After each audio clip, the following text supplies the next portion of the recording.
Martes. Happy birthday, EDSA. EDSA. Happy birthday, Governor Lala Talino Mendoza. Mendoza. Happy birthday. Happy birthday. We wish you well, and we wish you the best of life. Happy birthday. May good time. Mayong udto. Balik kita sa atong programang Paringgo. Kini is a twice weekly program na of course part sa atong political advocacy, part sa atong agricultural advocacy, part sa atong cultural advocacy.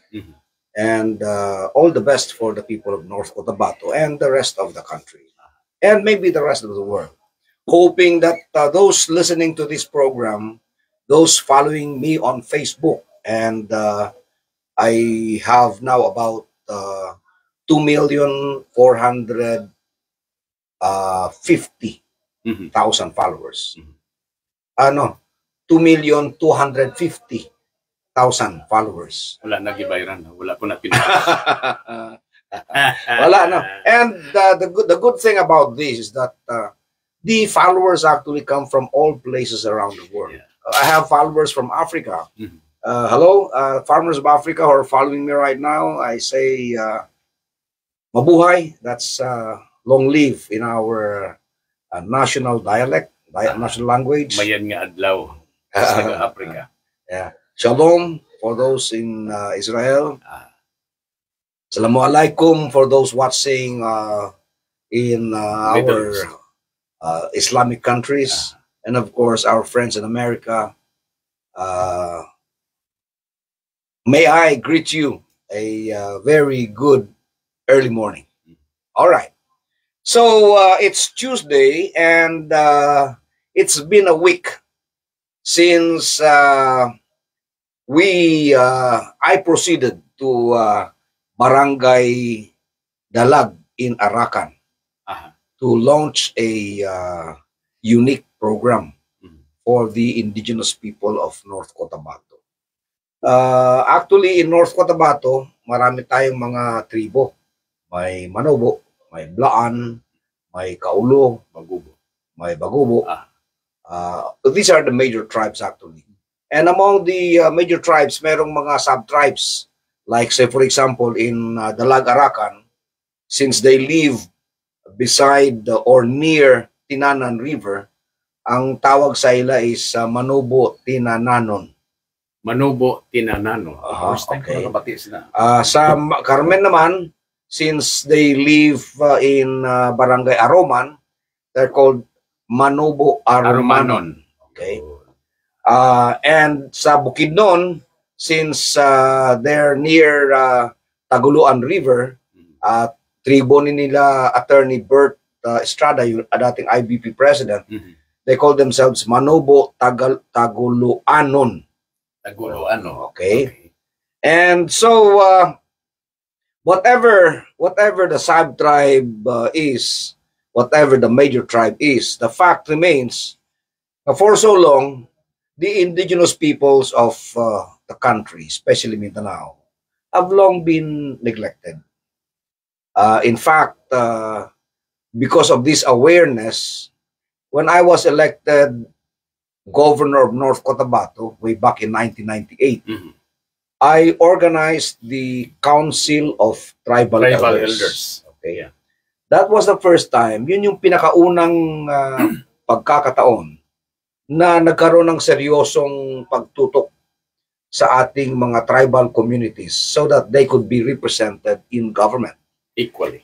And yung chairman ng Council of Tribal Elders in all municipalities elected among themselves the chairman for the provincial level.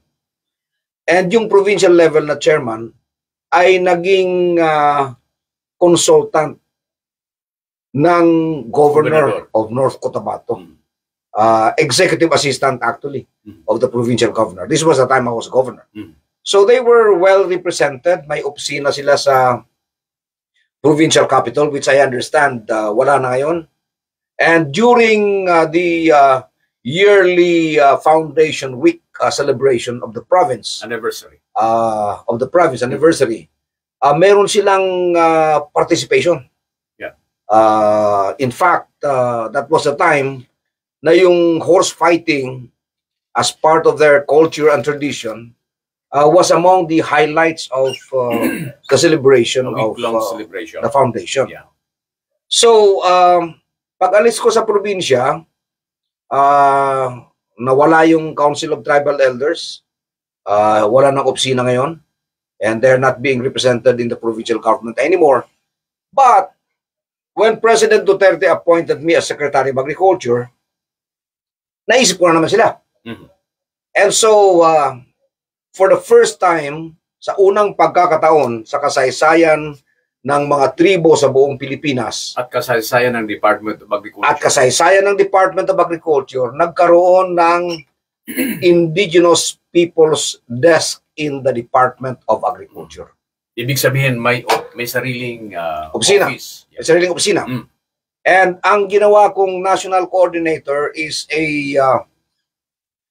young man from Kamutan, Antipas. Si Dato Camilo Andi. Asan tong buwanga ron? Junior. Nadia? Nasa DA, regular. Nasa DA. Regular na siya sa DA. No? Then, napakita sa ako itong Wala na, napakita siya. Pakita itong Okay. mga 2 months ago. Salamat. Okay. So anyway, for the first time, si Camilo Andi acted as the alter ego of the Secretary of Agriculture. Inikot niya ang buong Pilipinas. Upod kami, sir. Upod kami. Upod ka mo, no? Si Bong. Sibong. And then they coordinated with all the tribes of the Tribal country, the tribal leaders of the country. Tignon and From Luzon to Palawan, Tignon, to the Dumagats of Sierra Madre, Agusan. Agusan.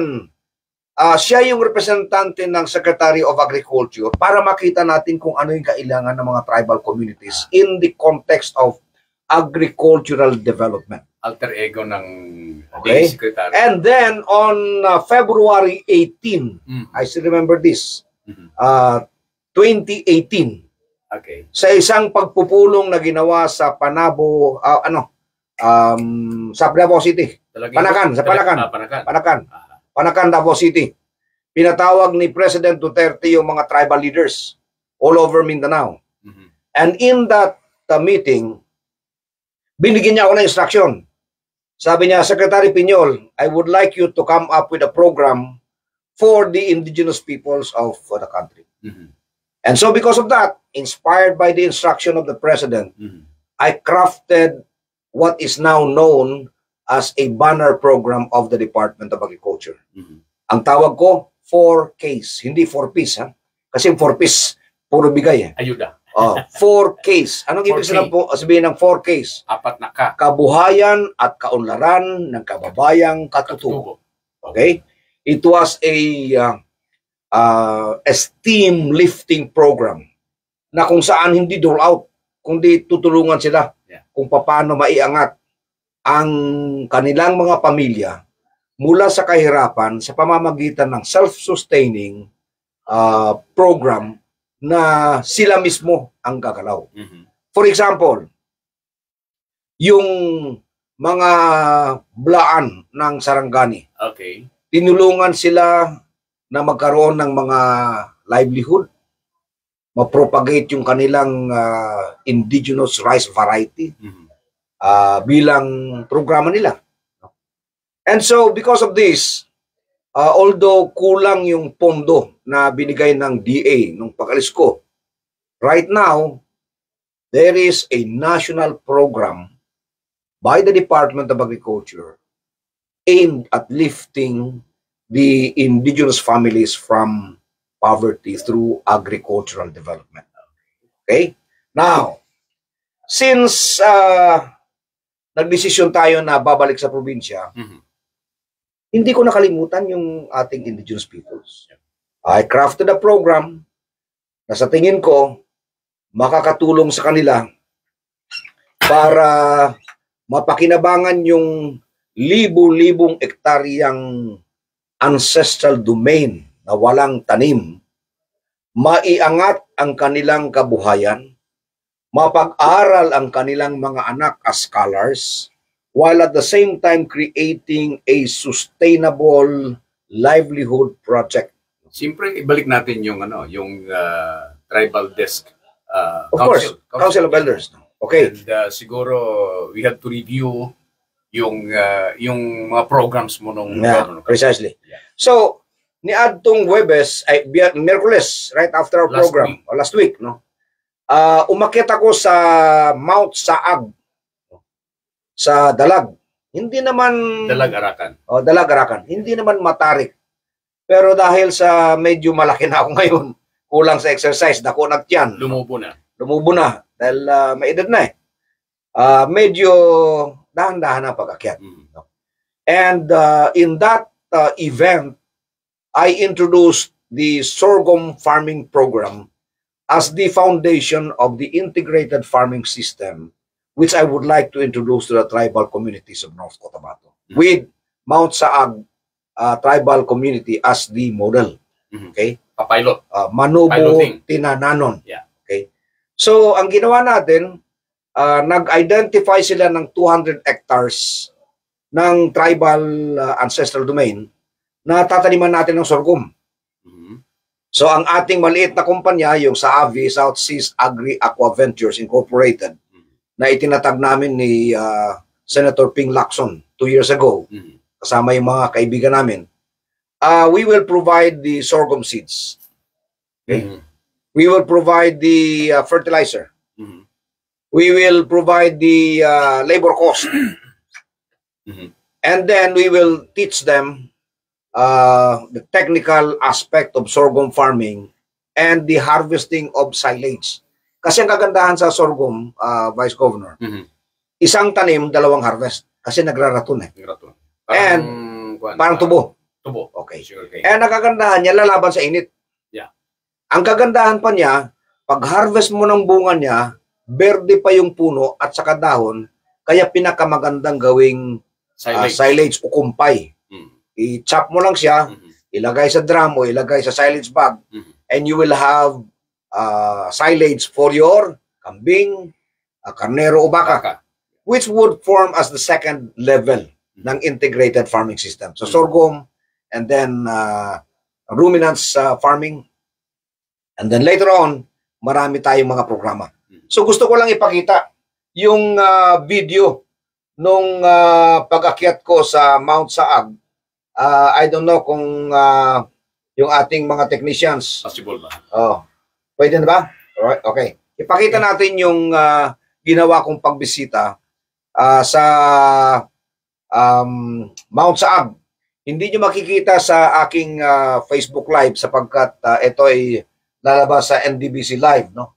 So ipapalabas nila, but I will describe the video as we move along.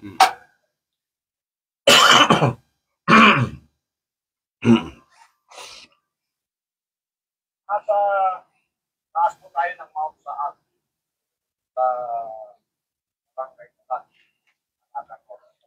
boundary na po ito ng Davao. Next na barangay is already Davao. Ngayong araw na ito, kasama ko yung mga miyembro ng Tinananon Manubo Tribe.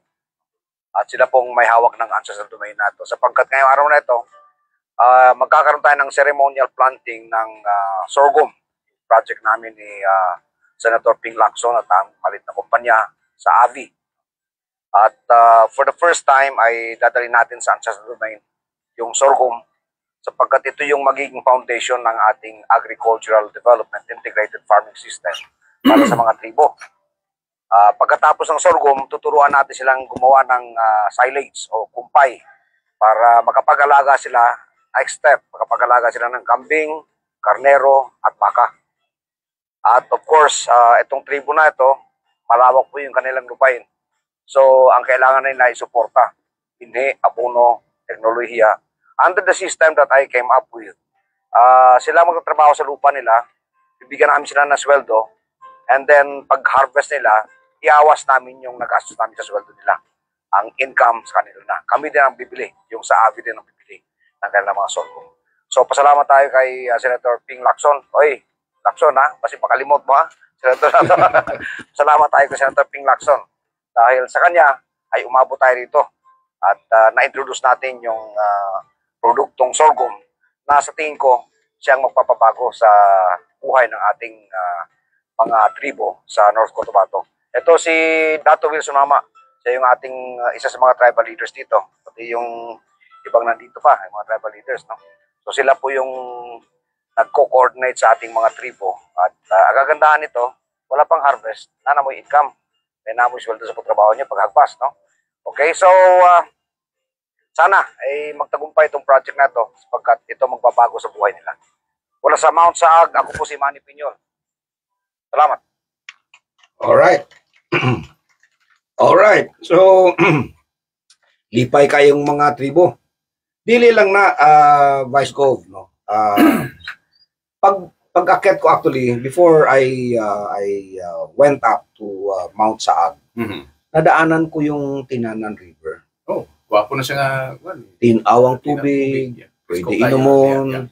Nagian ako tong mga pamilya nga nagalaba, nagapaligo sa suba. But nakita ko rin yung danger signs. Hindi na kasing dami ng tubig, ang tubig ngayon, kasi nakita ko nung araw. Because nung araw, actually, yung Dalag Road na yan, nadaanan ko na yan, no? Tayo nag-open yan. Yeah. Padulong sa Lumundaw, patawid ng Lumundaw. Yeah. Kami ni, at the time, Vice Governor Susing Sagdalan, ang nagbukas ng kalsada na yan. Kasama ang engineering, provincial engineering. Kasama ang provincial engineering office. Pati yung area ng Davao, actually, binuksan namin kasi wala pa rin kalsada nung araw yan. So tayong nagbukas yan from Dalag, lumusot ng Lumundaw, using the provincial equipment of the province of North Cotabato. So anyway, nakita ko yung Tinanan at nakita ko pwedeng idam. So tinawagan ko si Administrator Eddie Guillen ng NIA. At noong pinakita ko yung video sa kanya, tuwang-tuwa. Sabi niya, pwedeng-pwede yan, Apo. Pwedeng-pwede natin gawing hydropower irrigation saka drinking water source. Okay? So mga pinalangga ko nga mga taga North Cotabato, yung programa natin, yung 5-year master plan natin sa development ng agriculture, health, and economy of the province includes our Bangsamoro brothers, our indigenous peoples brothers, sapagkat pagbalik natin sa Kapitolyo, kung may awa ang Panginoon, inshallah, ay tututukan natin yung agricultural enterprises ng ating mga kapatid na Moro, ating mga kapatid na tribo, para maramdaman nila yung pagmamahal at pag-aaruga ng ating gobyerno. Alright? So, hindi lang yan. Pinaplansya ko na ngayon yung Bantay Kagubatan Program. Actually, this was a program I designed for former DNR Secretary Gina Lopez. Kaya lang hindi siya na-confirm. It should have been a collaboration between DA and DNR in planting trees and bamboos by the side of the rivers. And then gagawa ng catchment basins or dams para mapigilan natin yung pagbaha at ma-conserve natin at ma-manage yung tubig for irrigation and power generation. But since hindi na-confirm si Gina Lopez, hindi na tuloy yung programa. But now, may chance tayo ngayon na maipatupad natin sa ating lalawigan. So, titingnan natin alin pa mga ilog ang pwede natin gawin ng ganyan. Even itong Pulangi River, we could actually program that para yung pagbaha sa downstream. Dahil wala nang kahoy sa taas, wala nang kahoy sa President Rojas. Wala nang kahoy sa may bandang Antipas, wala nang kahoy. Magpet, wala nang kahoy. So, pwede ito magbalik kawayan. Because napakalaki ng market ng kawayan at saka yung kawayan kasi the moment tinanim mo, tuloy-tuloy na yan, hindi na matatanggal. So we're focusing on giant bamboo. And next week, i-explain ko sa inyo yung ating bamboo program, which I believe you will really love. So in the meantime, assignment mo muna. Mag-shout out ka muna. Sige. At palaman natin kung sino-sino yung mga sumusubaybay. Actually, ang dami, no? Gerald Hayag, Annalyn Kayanan, Payat Bilyo, Dudong Magbanwa, Toto Di Guzman, Roland Adtuon, June Mar Gonzales is also watching. Kap Arnold Sombiling, magpanatusuki na Maying Udto Team Pugi. Oy, Team Pugi, Maying Udto Mayor Pao and Vice Mayor Junjun. Israel Hasigan, still my VG and my governor for 2025. Thank you. Thank you, Okay. Israel. Patingin ng ibang pang ano. Asa man eh? Kana. Sige. Okay. Sa ako ning page sa Facebook. Okay? Pasensya na yung nagpa-follow sa DXND na Facebook Live. Hindi namin mabasa eh. Okay. So anyway, ito lang yung makita namin dito sa aking Facebook page, no? Si Gerald Santerva, Matalam, Russell Salape, Malasila, Jenna Balagalan, Verhil Toto Corbet, Tibawan, Kabulakan, Matalam. Abner Ibarra, Malamote, Kabakan, Ronel Paraiso, Mlang, Jazel, Roldan Gonzaga, Malasila, Makilala, Edgar Bayan Alulosan, New Consolacion, Alexander Makasayit. Ito si Alex Makasayit, dito sa Upper Matalam eh. Nagme-message sa akin to. Mga Makasayit to. Yeah, binang taga Kidapawan. Kidapawan, Upper Kidapawan. Okay. Si Dave Malones Delfin sa New Zealand ni. Ganatan okay.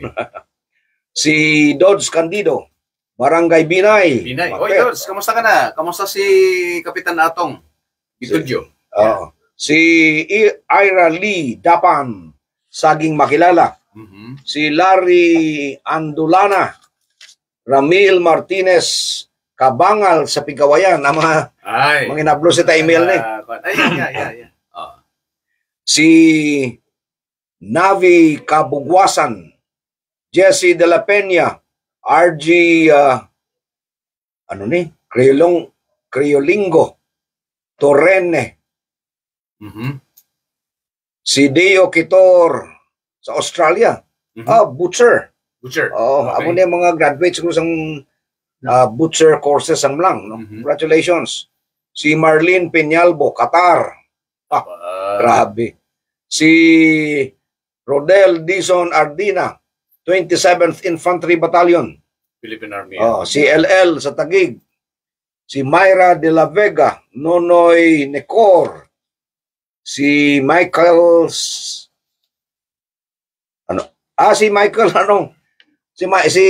Wangbo. Si Wangbo. Si Michael Sergilias. Hindi, Sangko. Michael Sangko. President Roas. Si Jason Alagos, Taiwan. Okay. Annalisa Serrata and Barnabas, Bonabes, Gwen Bonabes sa Taiwan. Si Jongjong Puras, Mayingod Toninong Go, Money and Vice Governor F. More power. Okay. Salamat, Jong. Alright, so last week, nagpa-raffle tayo ng ating mga winners ng isang pares ng Black Australian Orpington and 10 units ng solar-powered transistor radio. Dr. Erwin Palmones, kamusta daw? Kumusta? So, this week, ito na naman tayo. Dr. Joel Nelton Songkat. Si Maya Hernandez Homes. Kamusta si Pari June? Okay. So, amo na ang aton ininsik na or inilonggo? Made in China pero Ilonggo ang karayaan. Ang news. Isa lang niya, broadcast ng governor niyan. Tingnan lang permi. Okay, so magpa-raffle tayo. Okay. Assignment mo yan, Vice Governor. Okay. Bunot ka sang napulo ka pangalan. Okay. Para sa tig-isang transistor radio. Salalay Sahid. Good morning, Sir Manny and Vice Gov Efren. Si Dato Usop. Okay, 10. Okay. 10. Mga 10 daliri. Isa. I-focus sa iyang kwan. Okay. Atong duha. Camera. Boxy Joy. 3. Ako'y basa din. Focus na. Para makita na nga. Ginabunot. 4, 5. 6. 7. 7, Pito, 8, walo, siyam, 10. sampo. Okay. Sampung mga daliri. No. 10 radyo. Okay. Okay. Ano yung pinakauna? Alright. Sige. First winner. First winner. Manalo ng Isang transistor radio na nagkakahalaga ng 10,000. Ay, 10,000. grabe ni mga NC ko. Grabe mo kayo mo ba? Una ingon nila, God created the world. The rest was made in China. Okay. Sige. Dahil lang. Pangalan. Basa. Aha. First winner. First winner. Solar Transistor Radio. Lailani Matugas, Singao, Kidapawan. Palakpakan. What Okay. palakpak niya? Next winner. Next winner. Matugas, Singaw. Roel Mermal Ulog. Kabalantian, Arakan. Kan, Kabalantian. Okay. Alright. Dahil layo na. Dahil layo, Kabalantian. Okay. Next winner. Next winner. Leia Matas, Alamada. Alamada. Leia Matas. Alamada. Okay. Sige. May mga address. Joy, Joy. Kuhaon mo ni ang mga numbers nila kay ipalala-move ta na lang ni. Kay ti, or pa, ano tawag ni? Di ba may mga delivery? Hindi lang siya. Di ba may mga delivery? Yung GNT. Pag ito nga ano sir, pero tingnan. Okay. Di, may mga motor, di ba? Kanang Baydantan lang. Kay ti, maluoy man ta nga i-claim nila ang radyo nga 450 pesos. Mamasahe sila 500. Kaon pa. No? So, ipahatudan lang ni. Sige. Okay. Tapos na ni. Tapos na, di ba? Sino na? Okay. Next winner, pang-apat to, no? Pang-apat. Kung sa man yung Pugad Knows, dili man yung pangalan sa tao. Pero namo siya Facebook, may contact lang ako. Okay. Pugad Knows. Gadnos. Pugad Knows. Taga-Amas. Yamat. Yamat ni taga-Amas ni Ngalan mo, alias. Okay. Si may aridi, pero kilala na to, migo na to. Disqualified ka, untoy, pabila. Hindi ka pwede. Alright. Fifth winner. John Magno Lapas. John Pikit na siguro. Pikit, okay. Na, mga Pikit. Lapas. Okay. Pangilan na itong winner? Ilan na? Ilan na ni? 1, 2, 3, 4, 5. Number 6. Number 6. June Layosa. New Antiquem lang. Uy. Winner number 7. There, okay. Winner number 7. Josie Manlangit. Singaw, Kidapawan. Alright, last 2. Ronald Navarra, Consolacion lang. Okay. Okay. And last winner, pwede ba? 9? 9. Ika-10. Number 9 winner, Merlin Hardenera. Siguro ni may Harden siguro ni. Odoro Luman Arakan. And last winner, number 10. Ipang tanggal ang among kwan. Asa mo na? Sa Singaw? Aba na silan. Sige lang. Nelson Makasait del Pilar. President Rojas. Lakbit lang Gipang tanggal ang among mga tarpaulin in private property sa Bansilan. Okay, number 1. Sino tanggal sila? Wala. Hindi natin alam kung sino nagtanggal niyan. But there could only be one suspect. Bakit naman kailangan tanggalin yung aming tarpaulin? Nasa private property naman yan. At saka wala namang gumagalaw sa inyong mga tarpaulin. Lumaban tayo ng patas. Okay? Lumaban tayo ng patas. At wala pa mang campaign period, sir. Saka wala pang campaign period. Wala pang campaign period Okay. sa 20. Alright, sige lang, bailang na sila. May gaba lang yan po na sa Ginoo. Okay, grand winner natin. Isa ka pares ang Plymouth Bardrock. Kaya lagpasa tayo sa oras. Hoy, ang winner kat manok last week wala makuha. Imbalik ko sa farm mo kay mapatay to sa loob ng karton. Okay. Alright. Sino winner Joyce last week? Taga-Matalam. Taga-Matalam. Alright. Sino na? Ari na ang aton For the week. For the week, ang aton winners ang isa ka pares ang Plymouth Bardrock. Okay. Okay. si Noli Fagaran sang Antipas. Uy. Okay? Oy, Noli, Antipas. you could Noli. claim your prize May lapit number ka man na lang. siya. Lapit ka man lang. You could Ah. claim your prize next week, next Saturday, Sabado, Mhm. no? Okay. sa aton programa. So mga pinalangga kong mga taga North Cotabato, mga kaibigan natin sa buong Pilipinas at sa buong mundo. Mhm. Our program has come to an end once again. We are only around 30 minutes. So I'd like to say goodbye for now. We'll be back on Saturday Okay. for the Saturday edition of our Paring Gob. Vice Governor Reverend Piñol. Ako po si Manny Piñol, ang inyong Paring Gob. Let's keep on praying for a better life for the people of North Cotabato, of the country, and peace in the world. Okay. May God Salamat. bless us all. Thank you.